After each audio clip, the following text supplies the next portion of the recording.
రాజన్న సిరిసిల్ల జిల్లా ముస్తాబాద్ మండలం గూడెం తురకపల్లి మొర్రాయిపల్లె గన్నవారిపల్లె వెంకట్రావుపల్లి గోపాలపల్లి గ్రామాలలో తెలంగాణ రాష్ట్ర ప్రభుత్వం ప్రతిష్టాత్మకంగా అమలు చేస్తున్న పథకాలు ప్రజా పాలనలో భాగంగా గ్రామ సభ నిర్వహించారు. గ్రామ సభకు ముఖ్య అతిథిగా మండల స్పెషల్ అధికారి శ్రీలత కాంగ్రెస్ పార్టీ ఎల్లా బాలరెడ్డి విచ్చేసి గ్రామ కార్యదర్శి నేతృత్వంలో 4 పథకాల అర్హులైన జాబితాను గ్రామ సభలో ప్రకటించారు.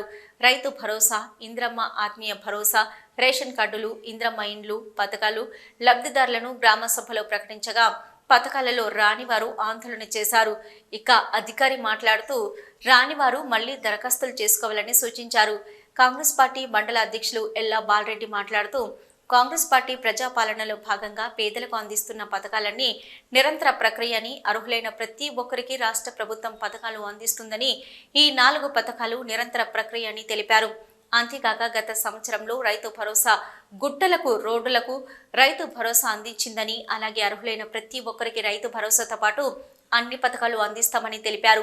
ఈ కార్యక్రమంలో CESS director Anjireddy, parliament co convener Kanivedi Chakradhar Reddy, మాజీ సర్పంచ్ చిట్టనేని సరిత శ్రీనివాసరావు, మాజీ ఏఎంసీ చైర్మన్ అంజన్ రావు, ఆయా గ్రామాల కార్యదర్శులు, మాజీ సర్పంచులు కాసల్ల పద్మ, దుర్గాప్రసాద్, సడిమిల సుజాత, ఎల్లం లక్ష్మణ్, నరేష్, మాజీ వార్డు సభ్యులు, వివిధ శాఖల అధికారులు, కాంగ్రెస్ నాయకులు, గ్రామస్తులు తదితరులు పాల్గొన్నారు.